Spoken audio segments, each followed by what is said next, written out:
You can run, but you can't hide from the swarm. We're counting down the top 10 most extreme swarms in the animal kingdom and comparing them to a human cast of thousands. Discover that size really does matter when swarming's taken to the most extreme. Earth is a planet of extremes. Extreme places and extreme animals. But some animals are more extreme than others.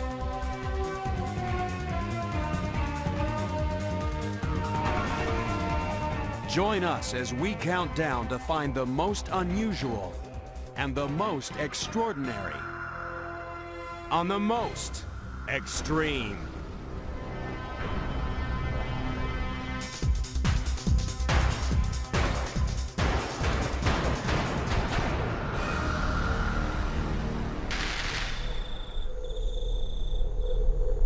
Our first contender in the countdown of extreme swarms can be found a little close to home.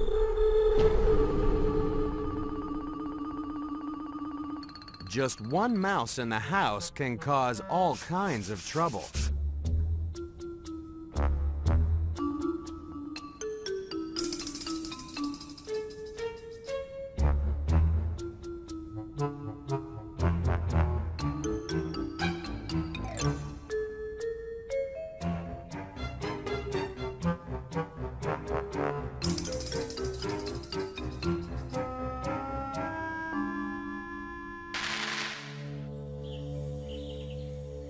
In the wild, mice can also cause trouble. That's because it doesn't take long for one mouse to become a swarm. The mouse is number 10 in the countdown because it breeds fast. One female can have up to 16 babies in a single litter, and she can become pregnant again the very next day. All it takes to make millions of mice is a little nice weather and abundant food. So it's no wonder that mice just love the wheat belt of Australia.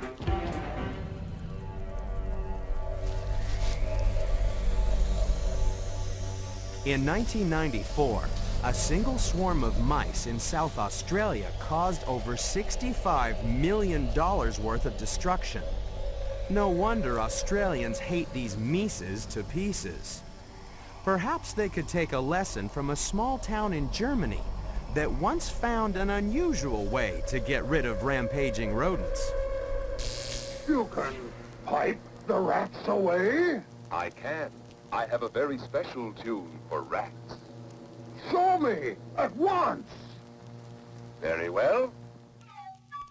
According to legend, a Pied Piper once used music to rid a town of rodents. Unfortunately, after a pay dispute, he took all the children as well, in a story that could be more than just a fairy tale. Historical records from the German town of Hamelin suggest that on June 26, 1284, a young piper really did appear in town. Some speculate that the piper was hired to find settlers for new colonies in Eastern Europe.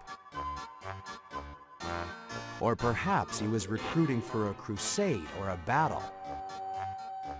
Whatever the reason, over 130 of Hamelin's young people left town that day, never to be seen again. He left behind only a blind child and a lame teenager. A modern-day Pied Piper could make a fortune in Australia getting rid of swarms of mice. Unlike the next contender in the countdown, which is so popular, it can attract swarms of humans.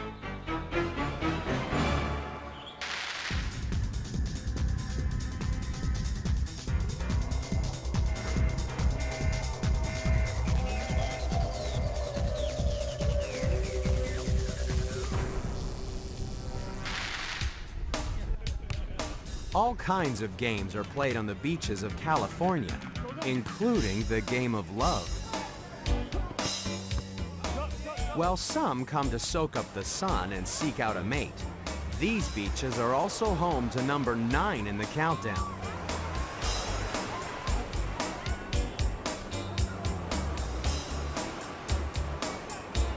For at night, these beaches attract a different crowd.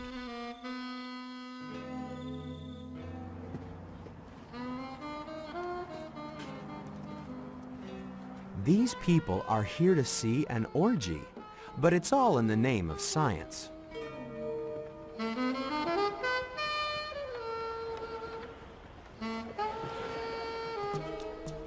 They're led by Professor of Biology at Pepperdine University, Karen Martin.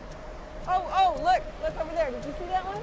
No, Where are you pointing? It came up with a wave and just went skittering back down, so that's the first one. That was one of the scouts. So should we go up and look, or? Well, let's just let them get started, because we don't want to scare them away. These people are here to see a small fish called a grunion. If anybody was coming to Southern California, I would hope that they would come at a time when there's a grunion run. It's something you can see nowhere else in the world. It's like no other fish in the world. It's an incredible sight to see an animal that's fully aquatic be fully out of the water, doing something that's vital to the survival of the species. The grunion is number 9 in the countdown because hundreds of thousands of these incredible fish come ashore to mate.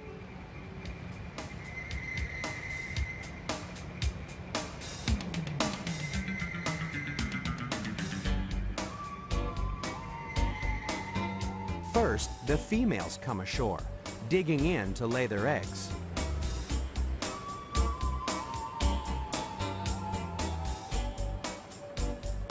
Then it's the male's turn as they fertilize the eggs in the sand.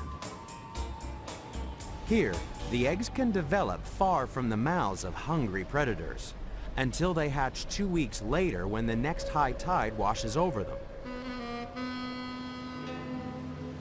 I never have any shortage of people coming out to watch grunion with me. People love to come and watch the grunion under the full moon. People hold hands and walk up and down the beach. It's very romantic. But not even the most hormonally charged undergrad can compete with the grunion. One female can lay more than 3,000 eggs on her trip to the beach, and she can spawn up to 6 times each season. No wonder crowds flock to see a fish that really digs beaches. Yeah, you can just see the shining in the sun.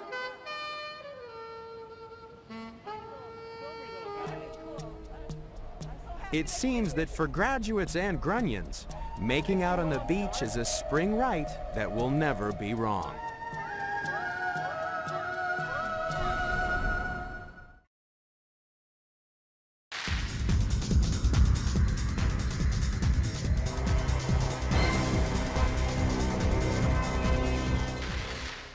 The next contender in our countdown of super swarms seeks safety in numbers.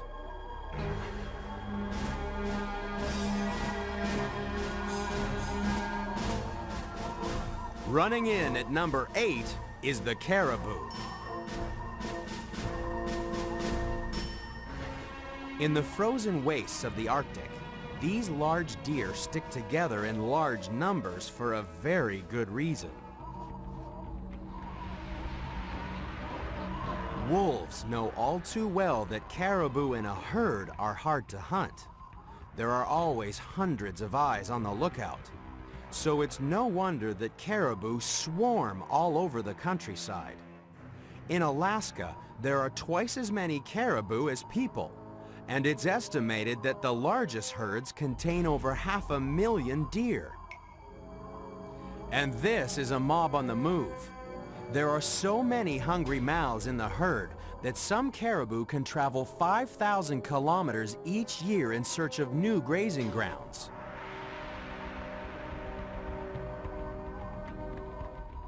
But some caribou need a helping hand.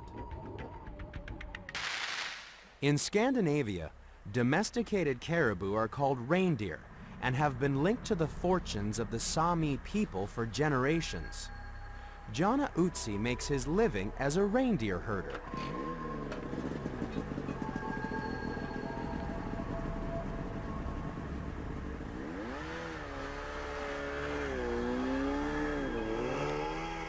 Each spring, Jonna and his team escort their herd of reindeer 200 kilometers from the arid interior to the coast to fatten on lush summer grazing.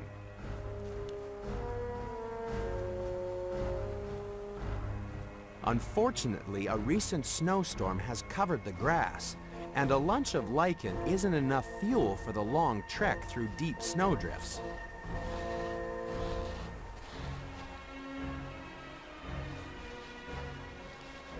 So some reindeer have to hitch a ride.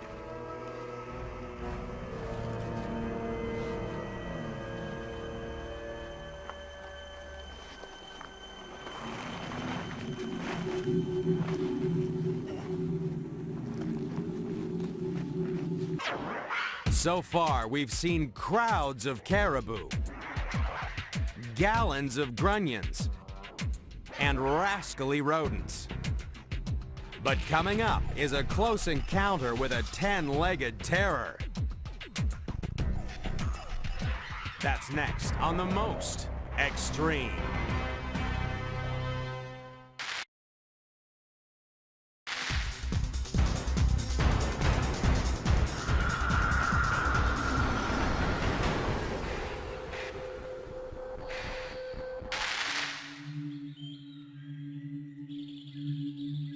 In an increasingly crowded world, it can be hard to find a place to get away from it all. So that's why number 7 in our countdown of super swarms has taken privacy to the extreme. This contender has gone to ground, deep underground.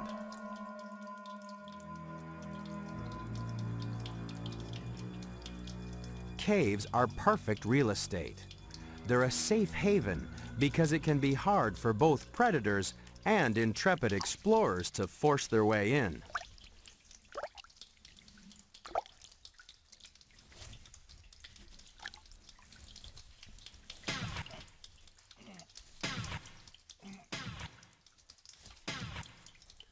Caves are quiet.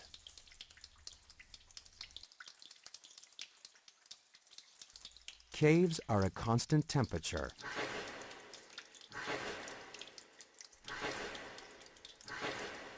And caves can be close to water. But caves are also dark. Very dark. But that's no problem for the animal that's squeaking in to number 7 in the countdown. The bat. The Bracken Caves in central Texas shelter the world's largest bat colony. 20 million Mexican free-tailed bats swarm all over the ceiling.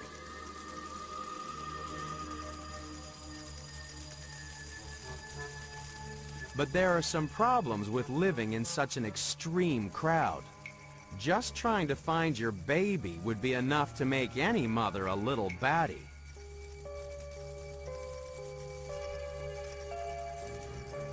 The other problem with living in a cave is the lack of sanitation.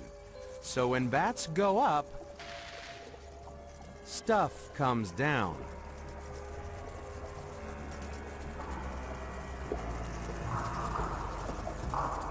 This is a pile of bat droppings. It's as tall as the Statue of Liberty, some 90 meters high. It becomes a mountainous meal for swarms of cockroaches, and humans wanting a close encounter of the turd kind. In autumn, the bats leave the Bracken Caves for Mexico, and the cleaners move in. Huge vacuum pumps suck the bat droppings to the surface, where it's bagged and sold as garden fertilizer. But there are other crowds that also make a big mess. Today, thanks to modern sanitation, most of us don't have to worry about where our waste goes, but it's still a big problem. It's estimated that if you collected all the human excrement produced in one day and put it in the enormous Louisiana Superdome in New Orleans, it would fill it to the height of a 4-story building.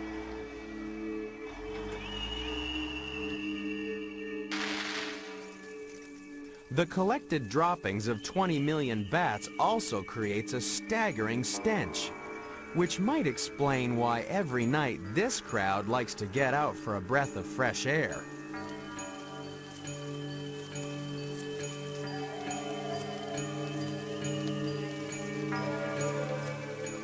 This is one swarm that values its privacy, unlike our next contender, a home invader that really gets under your feet.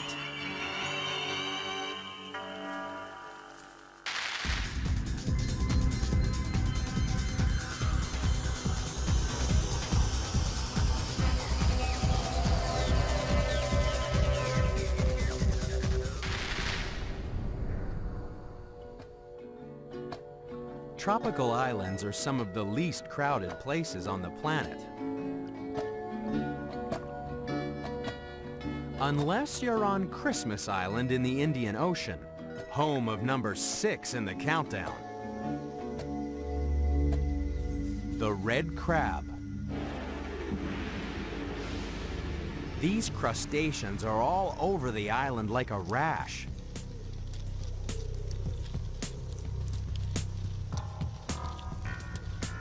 Some 500 people share Christmas Island with about 120 million red crabs.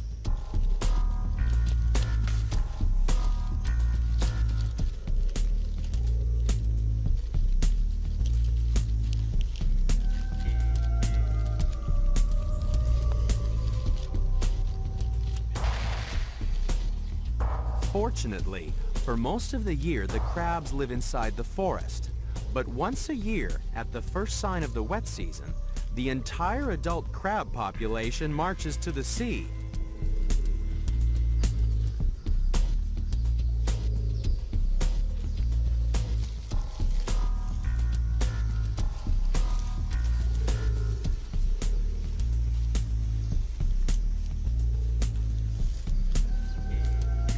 It's an epic 8-kilometer journey out of the rainforest, through villages, across busy roads, and down cliffs to the beach.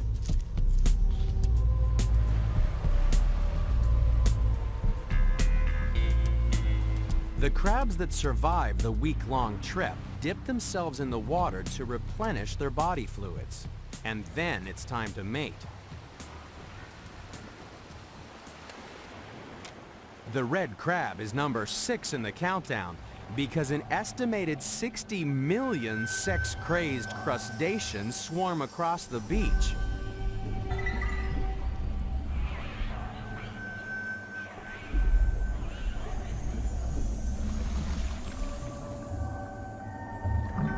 Then, each female releases over 100,000 eggs into the water.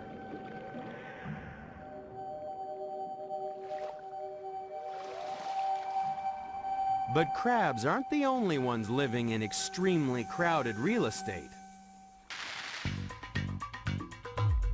In England, the City of London is home to over 7 million people. This may seem crowded, but if the area of the city was divided into tennis courts, there would be 1 person per court.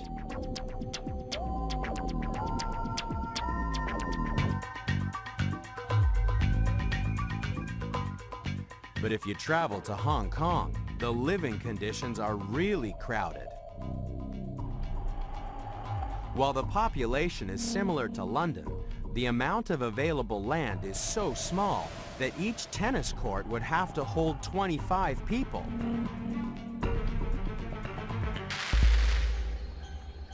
Red crabs certainly don't suffer from demophobia. Even their babies stick together when they return to shore after a month at sea. Then they start their own march up into the forest as part of a swarm so special that it forms its own living red carpet.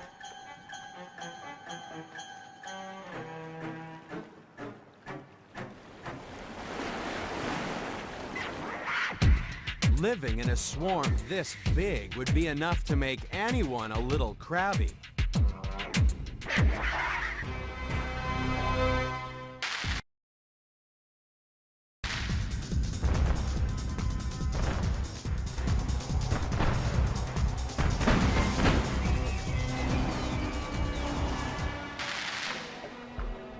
The story of the next contender in our countdown of extreme swarms begins millions of years ago in the islands of Palau, south of Japan. When a submerged reef rose from the sea, it created the landlocked saltwater lakes that became home for the most unusual swarms in the countdown. Welcome to Jellyfish Lake.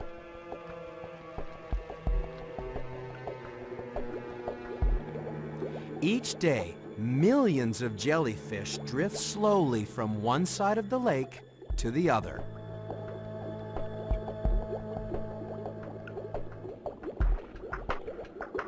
Safe inside their private pool, these extreme jellies have become vegetarian. They feed thanks to millions of microscopic algae growing inside their bodies. The algae collect sunlight and photosynthesize, creating an excess of sugars and proteins which feed the jellyfish. In return, they form a swarm of synchronized sun worshippers. Every day, the jellyfish mass together to swim from one side of the lake to the other, keeping out of the shadows.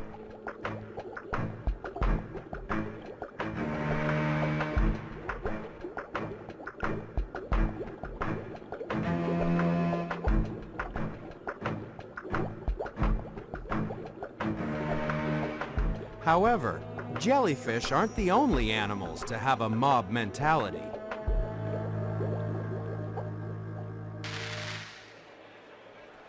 We'd like to think of ourselves as individuals, but there's some evidence that when you put humans in a mob, a different psychology takes over.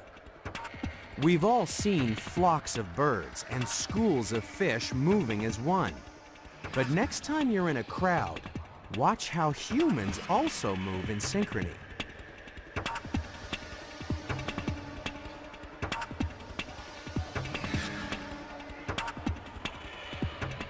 One study has shown that crowds of people can move, jump, and clap with extraordinary precision. Slow motion analysis has revealed that the hand clapping of one crowd was accurate to less than 1/64th of a second. Such is the power of mob psychology. The synchronized behavior of the jellyfish is spectacularly impressive, given that these simple animals don't even have a brain. But then it doesn't take much thought to form a swarm.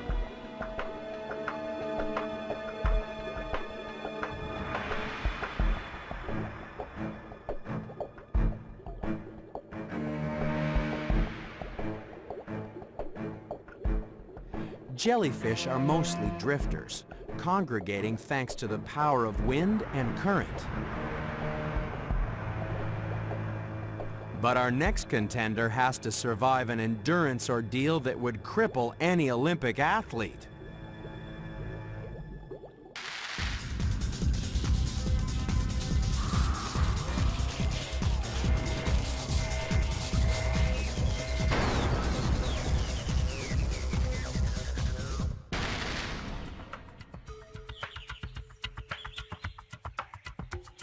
The fourth contender in the countdown of extreme swarms hangs out in the mountains of central Mexico.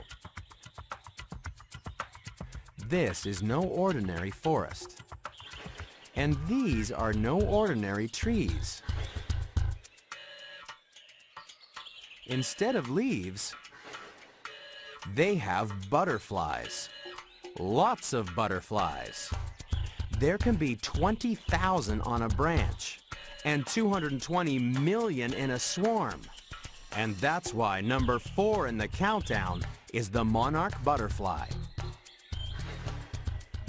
This swarm has assembled in Mexico to escape the cold northern winter. But the butterflies can't stay here because they need to lay their eggs on a plant called milkweed, which only grows up north. So come spring, it's time for millions of monarchs to move. The monarch butterfly may look fragile, but it's no lightweight. Entomologists have tagged individual butterflies and found that they can travel at average speeds of up to 130 kilometers an hour and fly nearly 1 kilometer high.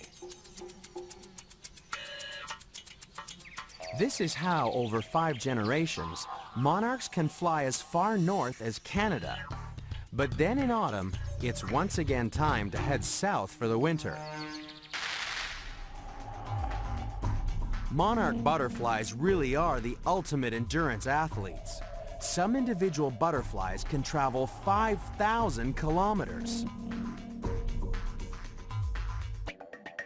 That works out to be a journey of about 150 million body lengths. If we tried running the equivalent distance, we'd have to travel around the Earth 11 times.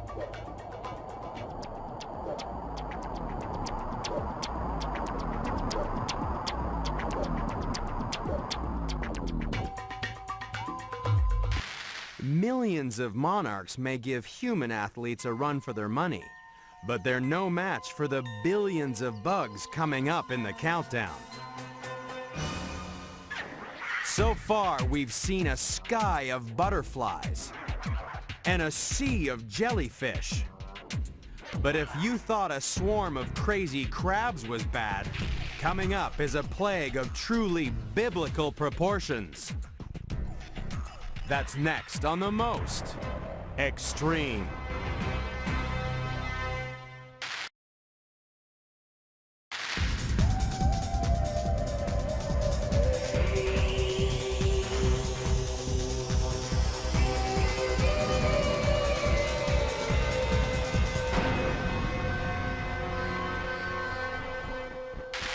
We may be witnessing the beginning of an era that'll mean the complete annihilation of man. Annihilation?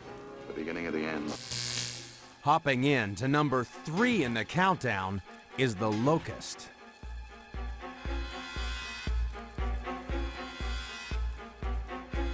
Movie directors didn't need to enlarge locusts to turn them into a destructive force. For what these grasshoppers lack in size, they make up with sheer weight of numbers.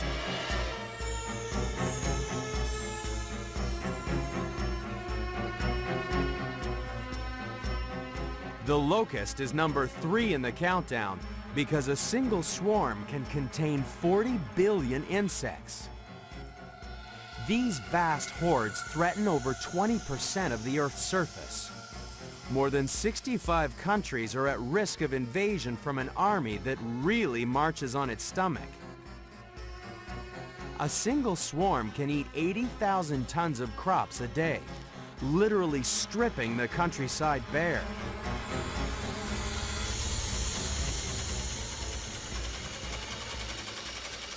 But some countries have been invaded by other destructive swarms. Back in the 13th century, one writer in a doomed city compared the approaching army to a swarm of locusts. It was the Mongol horde of Genghis Khan. His name meant universal ruler, and he went on to create the largest continuous land empire in history. He began by uniting the tribes of Mongolia. Then he swarmed across the continent. With each town he captured, his army grew until it was 250,000 strong. At its height, the Mongol Empire stretched from Hungary to Korea and from Siberia to Tibet.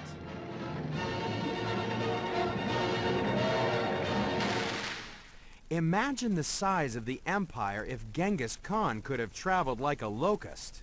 For when these grasshoppers grow up, they get wings. Locusts can fly for 17 hours without stopping, traveling up to 5,000 kilometers to find food. But even this plague would be completely overwhelmed by the next contender in the countdown.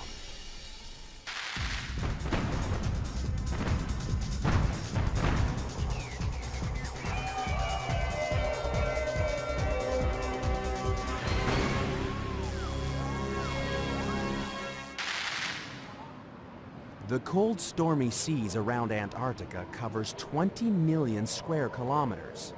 It's a huge home for a huge swarm of tiny creatures.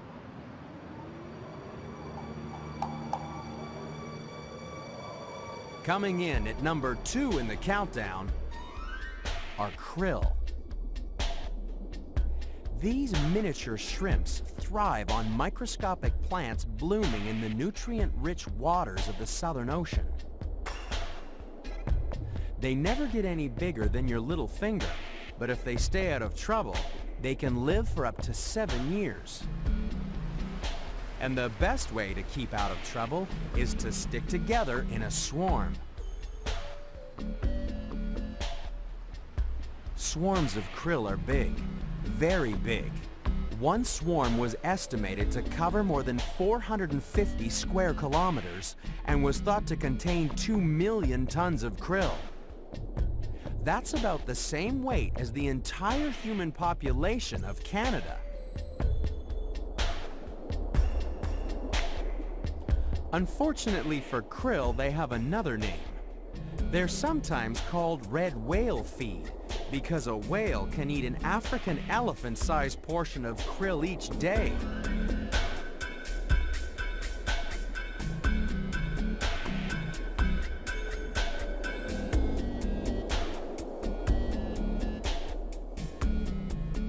But back on dry land, there's another population that's rapidly forming a swarm of krill-like proportions.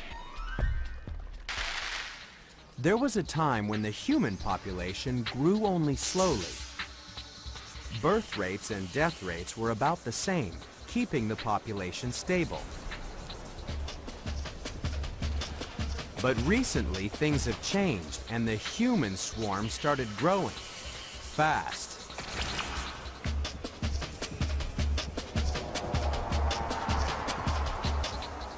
To see just how quickly the human population has exploded, you need to journey back in time. For thousands of years, humans were having lots of children, but losing many of them before they turned 5. So, by the year 1500, there were probably about 460 million people on the planet. Then along came the Industrial Revolution and the advancement of science and technology. The death rate started falling and our population started growing. Our swarm has already become 12 times bigger than at the year 1500 and is predicted that by the turn of the next century, we'll be a swarm 11 billion strong.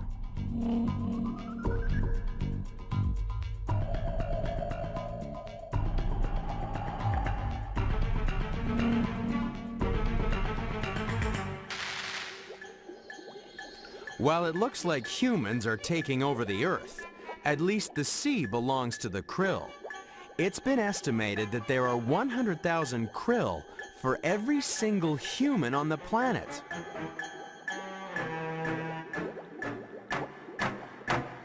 But even this enormous gathering is no match for the most extreme swarm in the countdown.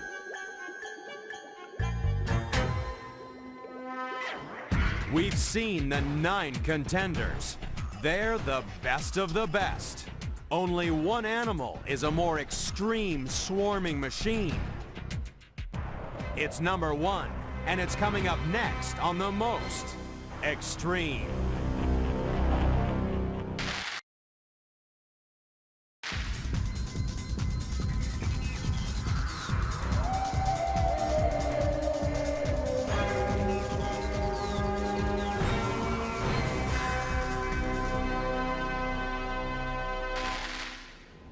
Be warned, the most extreme swarm in the countdown is a lot closer than you think.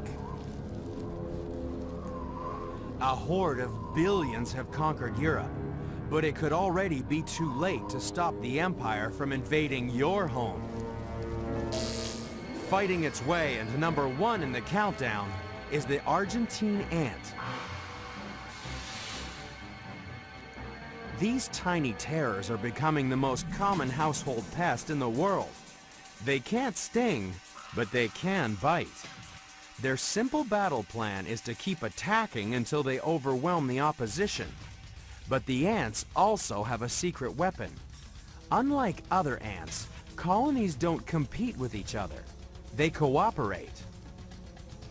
By working together, they're forming a super swarm to conquer the world.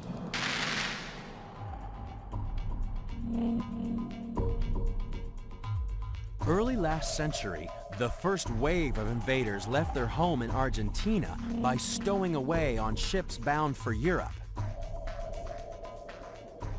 The army of ants wiped out native species as they advanced.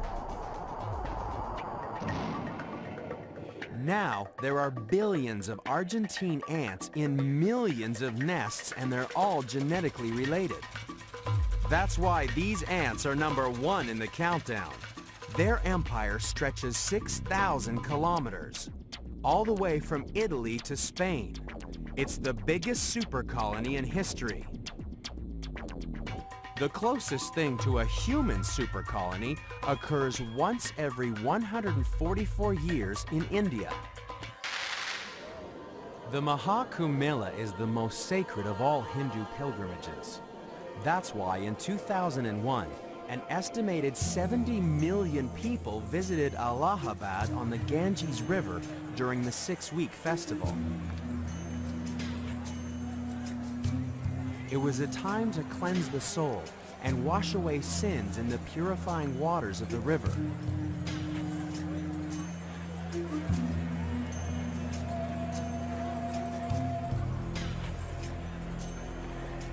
This could be the largest human gathering in history and could be seen from a satellite orbiting over 600 kilometers above the Earth.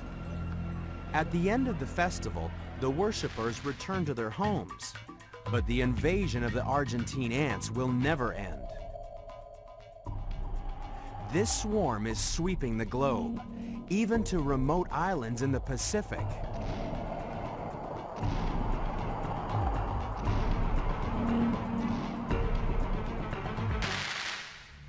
They've even managed to invade a school playground in Auckland, New Zealand, home of professional entomologist Ruud Kleinpast.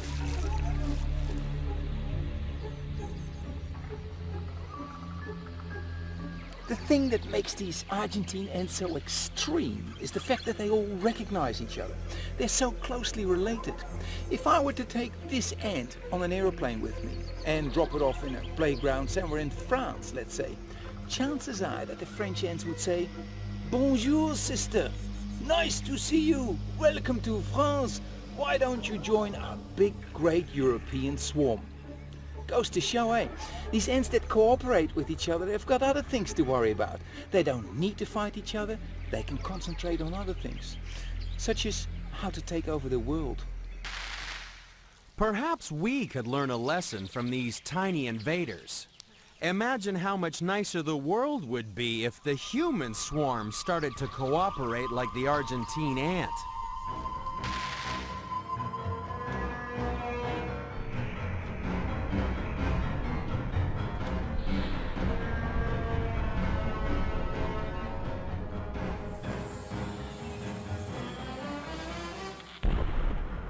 For when it comes to swarming, there can be no doubt that the Argentine ant really is the most extreme.